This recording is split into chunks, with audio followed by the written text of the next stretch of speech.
बिस्मिल्लाहिर्रहमानिर्रहीम। आज का हमारा टॉपिक है the muscular skeletal system and skin. Muscular skeletal system और स्किन यानी कि जिल्द।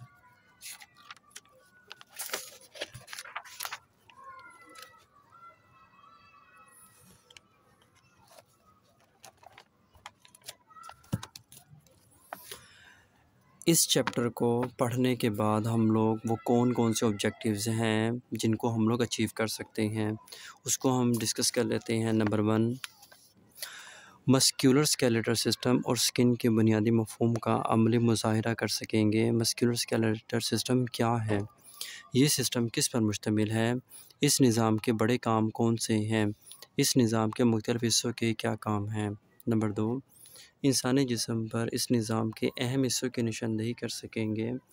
मिसाल के तौर पर जिस्म की लंबी हड्डियाँ, बाजू और बड़े जोड़ों के अज़लात यानी कि insertion and origins. Number 3, fracture और ज़ख्मी खून की नालियों की अलामात को पहचान सकेंगे। नंबर 4, फौरी तौर पर फ्रैक्चर का इमरजेंसी इलाज कर सकेंगे। नंबर 5, जिल्द की एनाटॉमी और फिजियोलॉजी का आम मफ़हूम समझ सकेंगे और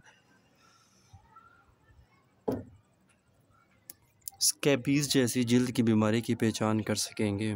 तारुफ इंट्रोडक्शन। हड्डियाँ, पट्टे और जोड़, टेंडन, लिगामेंट्स और कार्टिलेज मिलकर मस्क्यूलर स्केलेटल सिस्टम बनाते हैं और हमें रोज़मर्रा मामलात के मुकाबिल बनाते हैं। इस ज़ैली यूनिट में हम हड्डियों, पट्टों और जोड़ों के बारे में पढ़ेंगे। Lesson number 1, muscular skeletal system. सरगर्मी। तालिब इल्मों से पूछें क्या उन्होंने कभी गाय, बकरी के पट्टे और जोड़ देखी हैं।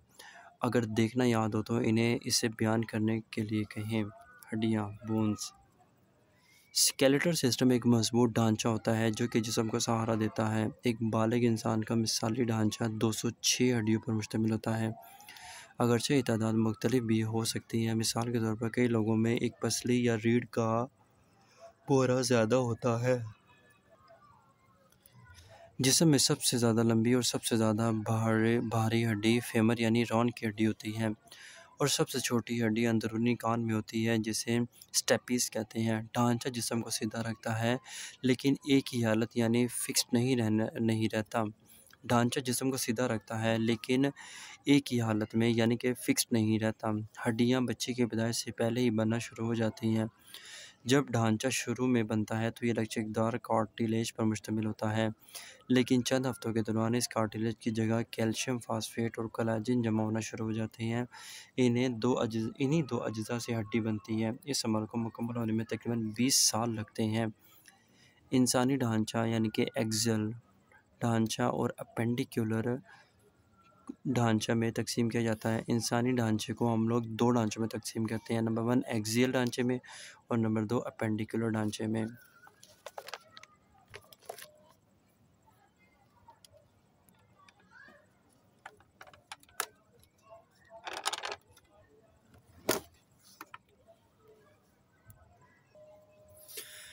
नंबर 1 है एक्सियल ढांचा। इंसानी जिस्म के सर और ट्रंक में 80 हड्डियों पर मुश्तमिल ढांचे को एक्सियल ढांचा कहते हैं।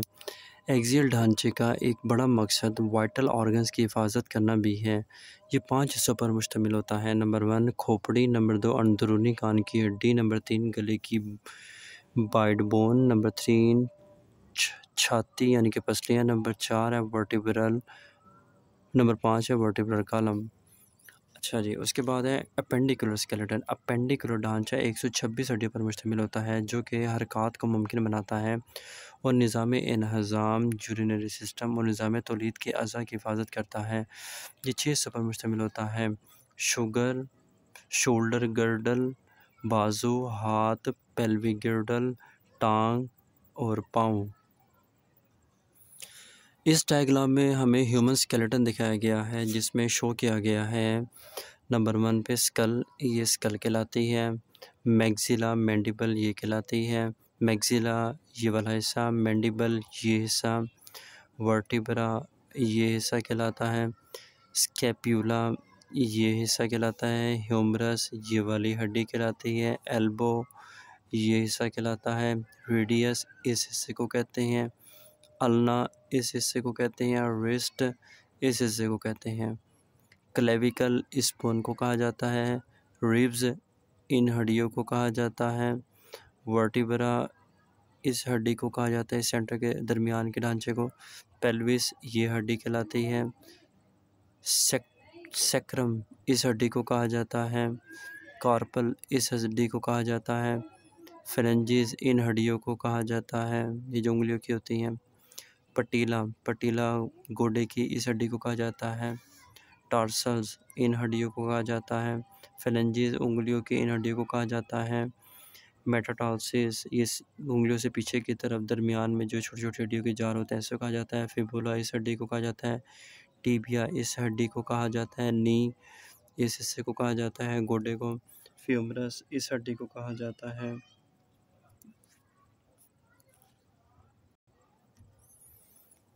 हड्डियों की इकसाम टाइप्स ऑफ बोन्स। ढांचा हड्डियों से बना होता है और हड्डियों के 4 कामों में से किसी एक की बुनियाद पर इनकी दर्जाबंदी की जा सकती है। नंबर 1 लॉन्ग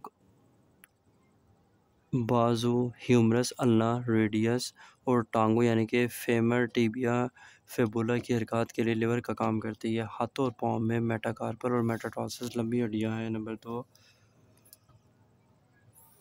नंबर दो फ्लैट हड्डियाँ जिस्म के नाजुक अज़ा को हिफाजत फराहम करती हैं, जैसे खोपड़ी और दिमाग की हिफाजत करती हैं। नंबर 3 शॉर्ट हड्डियाँ जिस्म वज़न सहारती हैं। शॉर्ट हड्डियाँ जिस्म और वज़न को सहारती हैं और पेचीदा हरकत में मदद देती हैं, जैसे कॉर्पल कलाई वाली हड्डियों कहते हैं और टार्सट लगने को कहते हैं। नंबर 4 है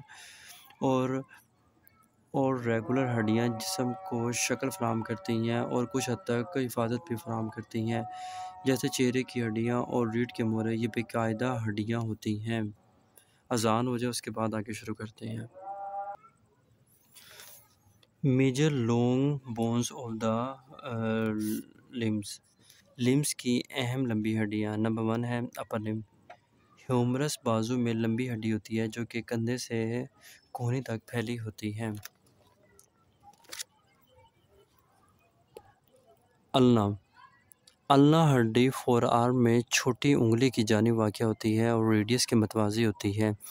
रेडियस भी फोर आर्म में पाई जाने वाली हड्डी है जो कि कोहनी से शुरू होती है और कलाई तक जाती है। ये हड्डी अंगूठे की जानिब वाक़या होती है। लोअर लिम्ब फेमर यानी कि रान की हड्डी सबसे लंबी, सबसे ज़्यादा हजम वाली और मजबूत तरीन हड्डी है। इंसानी फेमर की औसत लंबाई 48 सेंटीमीटर और 2.3 सेंटीमीटर डायमीटर होता है और एक बालिग शख्स के वज़न का 30 गुना तक सहार सकती है। टीबी यानी कि पिंडली की हड्डी घुटने के नीचे टांग की दोनों हड्डियों में से बड़ी हड्डी होती है। इंसानी जिस्म में ये दूसरी सबसे लंबी हड्डी है। घंटे के नीचे टांग की दोनों हड्डियों में से बड़ी हड्डी होती है। इंसानी जिस्म में ये दूसरी सबसे लंबी हड्डी है। फेबुला यानी कि पिंडली की हड्डी टांग की दोनों हड्डियों में से छोटी हड्डी होती है और अपनी लंबाई की निस्बत इंसानी जिस्म में तमाम लंबी हड्डियों में से ये हड्डी सबसे पतली होती है। उसके बाद है पट्ठे मसल्स। पट्ठा एक ऐसा टिश्यू होता है जो सिकुड़ने पर हरकत का बायस बनता है। इंसानी जिस्म के वज़न का तकरीबन आधा वज़न पट्ठों पर होता है। पट्ठे की 3 इकसाम होती हैं, skeletal muscles, voluntary muscles.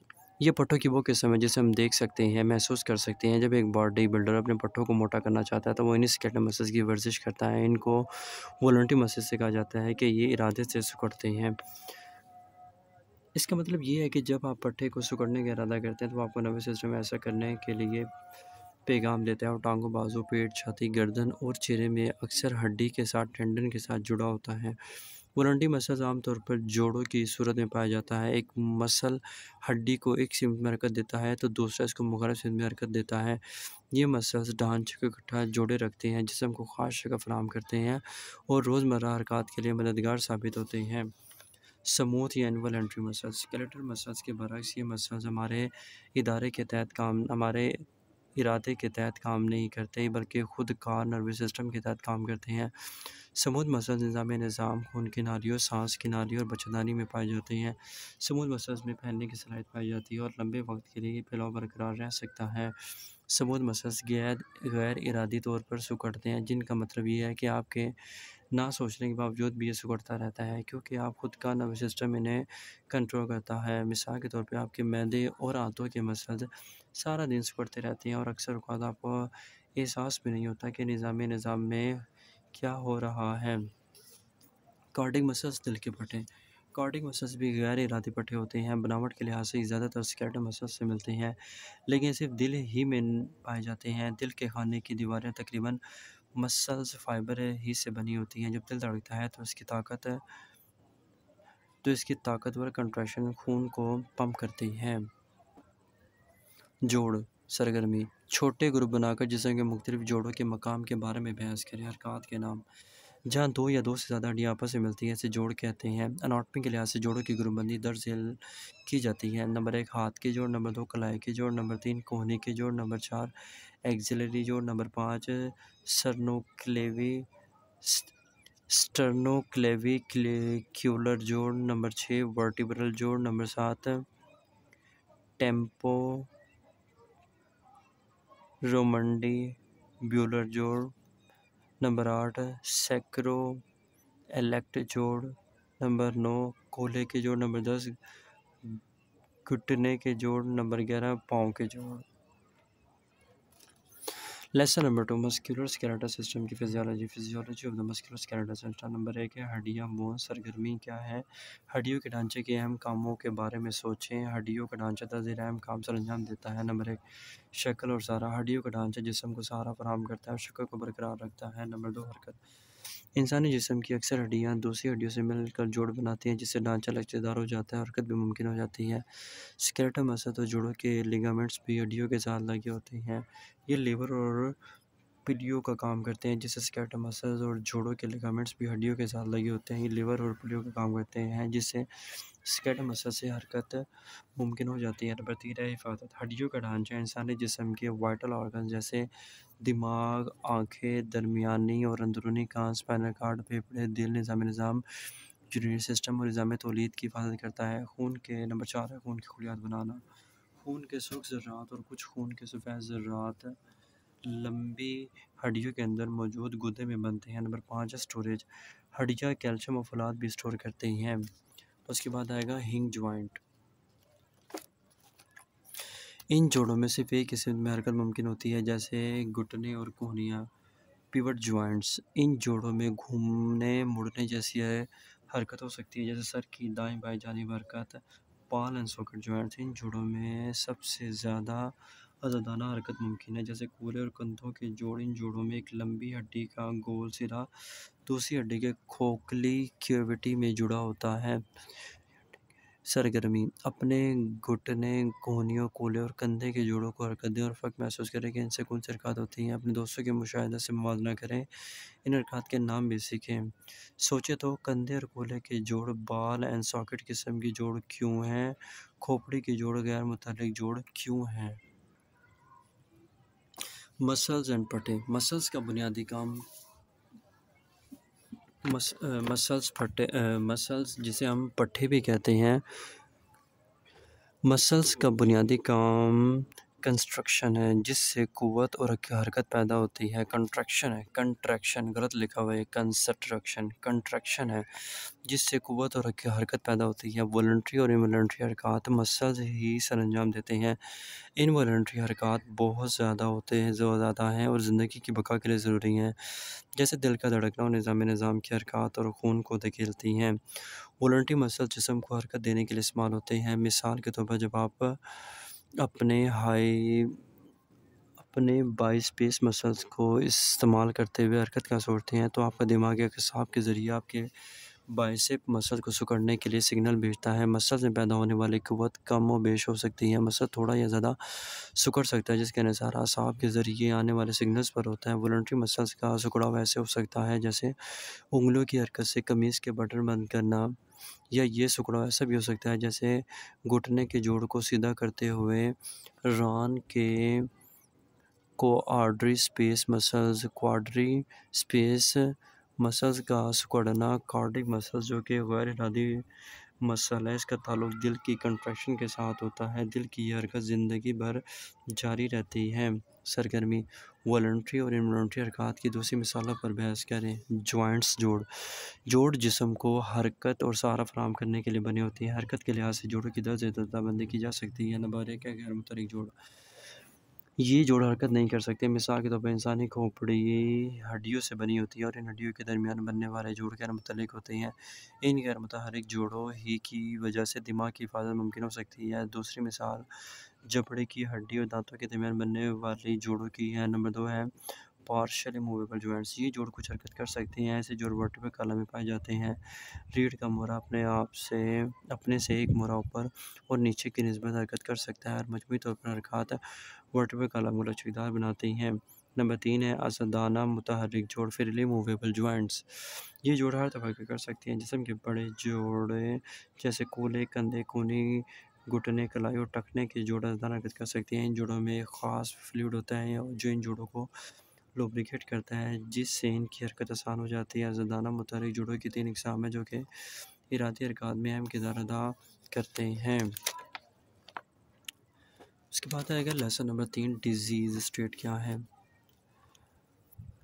Lesson number 3 disease state muscular skeletal system की बीमारियां। फ्रैक्चर हड्डी टूटने को फ्रैक्चर कहते हैं। टूटी हुई हड्डी को फिर से काम शुरू करने के लिए मरम्मत की ज़रूरत होती है। हड्डियां कुदरती तौर पर ठीक होने की सलाहियत रखती हैं। ख़ास किस्म के सेल्स ओस्टियोक्लास्ट्स टूटी हुई हड्डी के मकाम पर हड्डी के टुकड़ों को हटाने का काम करते हैं, जब एक और ख़ास किस्म के सेल्स नई हड्डी बनाते हैं जिसे हम ओस्टियोब्लास्ट कहते हैं। हड्डी टूटने के मकाम पर बहुत से नए सेल्स और खून की बारीक नालियाँ बन जाती हैं जो कि टूटी हुई हड्डी की नए सिरे से तामीर करते हैं। एक और ख़ास किस्म के हड्डी वाले सेल्स एक ख़ास मादा बनाते हैं जो टूटी हुई हड्डी के सिरों को आपस में जोड़ देता है। अक्सर फ्रैक्चर 6 हफ्ते में ठीक हो जाता है। बाज़ हड्डियाँ जिन्हें खून की सप्लाई कम होती है, इनके ठीक होने में ज़्यादा अरसा लग सकता है, जैसे फीमर की गर्दन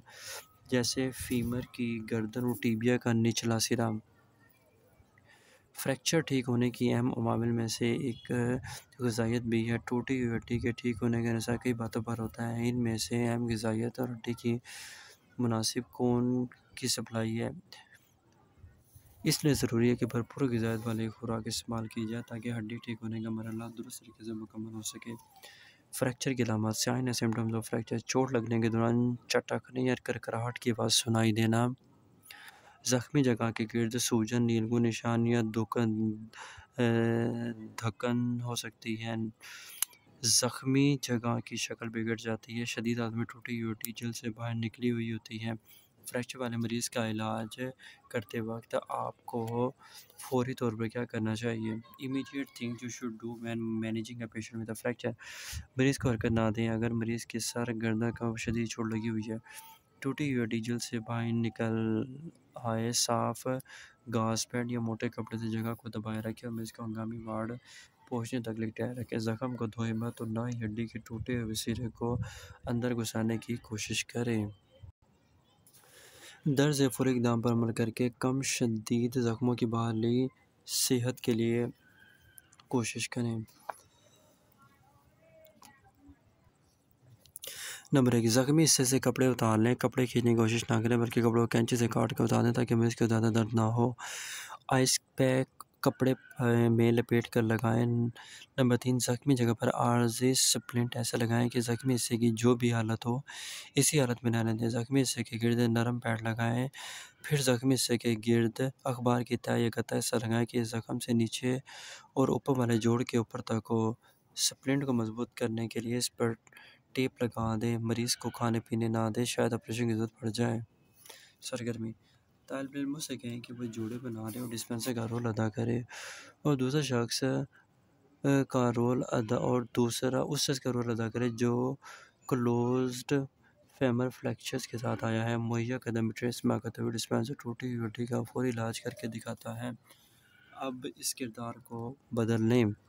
अच्छा, फ्रैक्चर की मुख्तलिफ इक़साम डिफरेंट टाइप्स ऑफ फ्रैक्चर। बच्चों की हड्डियाँ ज़्यादा मुड़ जाती हैं लेकिन मुकम्मल तौर पर टूटती नहीं है क्योंकि वो कदर नरम होती है। फ्रैक्चर की इक़साम जो बच्चों में ज़्यादा होती है दर्ज झेल है। Number 1 buckle fracture.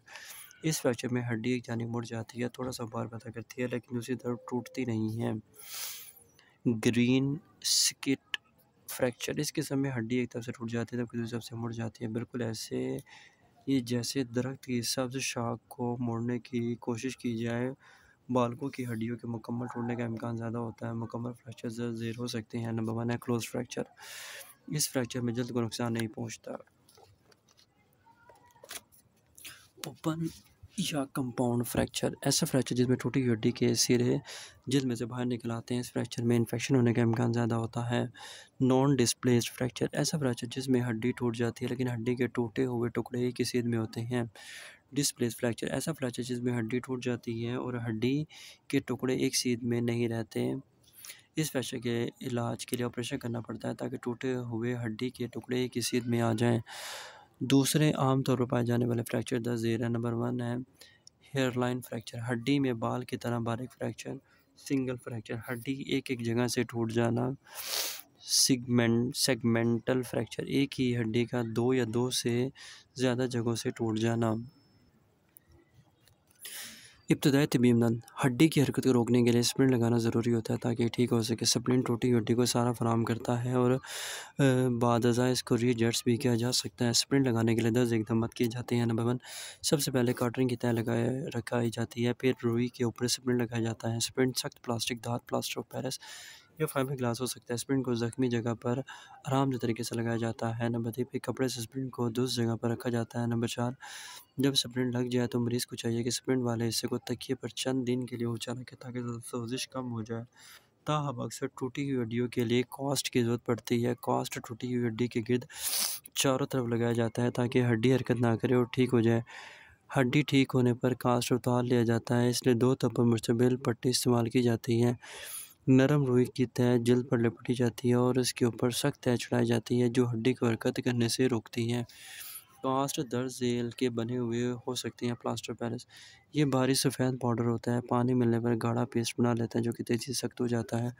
Plaster Paris के कास्ट फाइबर गिलास की नस्बत ज़्यादा भारी होते हैं और पानी में ज़्यादा देर तक डुबोने भी नहीं पड़ते हैं। सिंथेटिक यानी कि फाइबर ग्लास मटेरियल, प्लास्टिक की लचीदार किस्म से फाइबर ग्लास के कास्ट बनाए जाते हैं। ये कास्ट मुख्तलिफ शौक रंगों में मिलती हैं। ये हल्के होते हैं और ठंडे भी होते हैं। फाइबर ग्लास की सतह अपने अंदर पानी नहीं जाने देती, अलबत्ता इसके नीचे से कास्ट के अंदर पानी दाखिल हो सकता है। अच्छा, कास्ट लगाने के लिए दर्ज झेल इक़दाम किए जाते हैं। नंबर 1, सबसे पहले नरम रुई की बहुत सी तहें ज़ख्मी जगह के गिर्द लपेटी जाती हैं, फिर प्लास्टर या फाइबर ग्लास की बैरूनी तह को पानी में डुबाया जाता है। फिर डॉक्टर रुई की तह के ऊपर प्लास्टर की तह को लपेटता है। बैरूनी फांसी तह खुश्क होकर सख्त हो जाती है। डॉक्टर बाज़ औक़ात कास्ट के अतराफ पर छोटे से कट लगा देते हैं ताकि अगर सोजिश हो तो इसके लिए जगह बन सके। कास्ट लग जाने के बाद मरीज़ को चाहिए कि कास्ट वाले हिस्से को चंद दिन के लिए तकिया पर ऊंचा रखे ताकि सोजिश कम हो जाए। कास्ट लगने के बाद चंद दिन तक दर्द हो सकती है लेकिन ये दर्द आमतौर पर शदीद नहीं होता है। इसके लिए डॉक्टर पैरास्टामोल या इबुप्रोफेन तजवीज़ कर सकता है। अगर कास्ट की वजह से उंगलियां सफ़ेद, लाल, नीली या पीली हो जाएं तो कास्ट सख्त हो सकती है जिसे एडजस्ट करने की ज़रूरत होती है। खून की सफाई देखने के लिए जगह की मुतलका नब्ज़ को चेक करें। कास्ट के किनारों वाली जगह सुर्ख हो या सुर्ख हो या छिल जाए तो ये इस चीज़ की अलामत है कि कास्ट सही तौर पर पसीना या पानी से गीला हो गया है। अगर कास्ट या स्प्लिंट बाजू पर लगा हो तो बाजू को सहारा देने के लिए स्लिंग इस्तेमाल किया जा सकता है। स्लिंग कपड़े से बना होता है और इसकी पट्टी गर्दन के गिर्द लगी होती है और ये एक ख़ास आरामदेह सीन की तरह काम करता है। अगर मरीज़ की टांग टूटी हुई हो तो आसानी के साथ बैसाखियाँ इस्तेमाल करते हैं। क्लोज्ड रिडक्शन, डिस्प्लेस्ड फ्रैक्चर के लिए जिसमें टूटी हुई हड्डी के सिरे एक सीध में नहीं होते हैं, पहले हड्डी को सेट करने की ज़रूरत होती है, फिर कास्ट लगाया जाता है। हड्डी को सेट करने के लिए डॉक्टर टूटी हुई हड्डी के टुकड़ों को इनकी दुरुस्त पोजीशन में लाता है ताकि हड्डी दुरुस्त तौर पर ठीक हो सके। इसे क्लोज्ड रिडक्शन कहते हैं। क्लोज्ड रिडक्शन के दौरान डॉक्टर टूटी हड्डी के टुकड़ों को एक सीध में लाता है। क्लोज्ड रिडक्शन के दौरान मरीज़ को तकलीफ से बचाने के लिए मेडिसिन दी जाती है। टूटी हुई हड्डी को सही हालत में रखने के लिए कास्ट लगाया जाता है। सर्जरी टूटी हुई अक्सर हड्डियों को सिर्फ कास्ट लगाने की ज़रूरत होती है, लेकिन कंपाउंड फ्रैक्चर के लिए सर्जरी की ज़रूरत पड़ सकती है ताकि टूटी हुई हड्डियाँ एक ही सीध में आ जाएँ। उनकी ये हालत बरकरार भी रहे। ऑपरेशन थिएटर में ओपन फ्रैक्चर को साफ़ किया जाता है और फिर इन टूटी हुई हड्डियों को सेट किया जाता है, क्योंकि इन हड्डियों में इन्फेक्शन होने का खतरा बहुत ज़्यादा होता है। अगर बड़ी हड्डियों में फ्रैक्चर हो जाए या एक ही हड्डी दो से ज़्यादा जगहों से टूट जाए तो डॉक्टर इस टूटी हुई हड्डी को सेट करने के लिए धात की पिन डाल देता है और फिर कास्ट लगाया जाता है। जब हड्डी ठीक हो जाती है तो डॉक्टर पिन निकाल देता है। How can the risk for fracture be minimize? Fracture के इम्कानात को कैसे कम कर सकते हैं? हड्डियों की मजबूती के लिए विटामिन और मिनरल से भरपूर सेहतबख्श खुराक लें। मुनासिब ग़िज़ाइयत के साथ साथ वर्जिश भी करें। पैदल चलने से हड्डियाँ मजबूत होंगी और तवाज़ुन और मांगी में इजाफा होगा। गिरने का नतीजा ज़ख्मी होना, फ्रैक्चर होना, अस्पताल दाखिल होना, मुस्तकिल माजूरी या मौत की सूरत में निकल सकता है। कूल्हे के जोड़ के गिर्द पट्टों की कमज़ोरी, पट्टों का साबित कदम ना होना और 3 से ज़्यादा वियात का इस्तेमाल गिरने के एहतमाल को बढ़ा देता है। Tips for the people to avoid fracture risk. Fracture के ख़तरा से बचने के लिए लोगों के लिए याद रखने की बातें: पैदल चलते रहें ताकि पट्टे और हड्डियाँ दोनों मजबूत हो जाएं। वर्जिश से तनाज़ुन और महंगी भी बेहतर होती है। इस बात को यकीनी बनाएं कि सीढ़ियों का रास्ता और घर की गुजरगाह रोशनी से आरास्ता हो। खुराक विटामिन मिनरल खासतौर पर कैल्शियम विटामिन डी से भरपूर हो। घर पट्टों को लग जाने वाले तमाम खतरात को हटाएं, जैसे पटवा का लेन, ढीला या मुरम्मत तलब कारपेट या फर्श के बोर्ड। तमाम ढीली दायरों को हटाएं सीढ़ियों उतरते वक्त मजबूत दस्ती रेल इस्तेमाल करें। सीढ़ियों में रोशनी ऐसी हो कि हर सीढ़ी ऊपर से नीचे तक आसानी से नजर आए। घरेलू फर्नीचर को इस तरतीब से रखें कि चलने फिरने के लिए काफ़ी जगह बच जाए। इस टॉपिक में हम यहाँ तक हमने मसल्स के हवाले से सारा पढ़ लिया है, यानी कि मस्कुलोस्केलेटल सिस्टम के हवाले से हमने अब तक यहाँ तक पढ़ लिया है।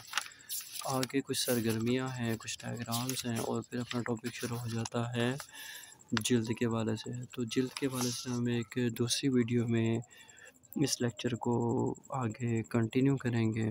तो अब नेक्स्ट वीडियो में जिल्द का टॉपिक डिस्कस करते हैं हम लोग। ये वीडियो यहीं पर हम ख़त्म करते हैं अब।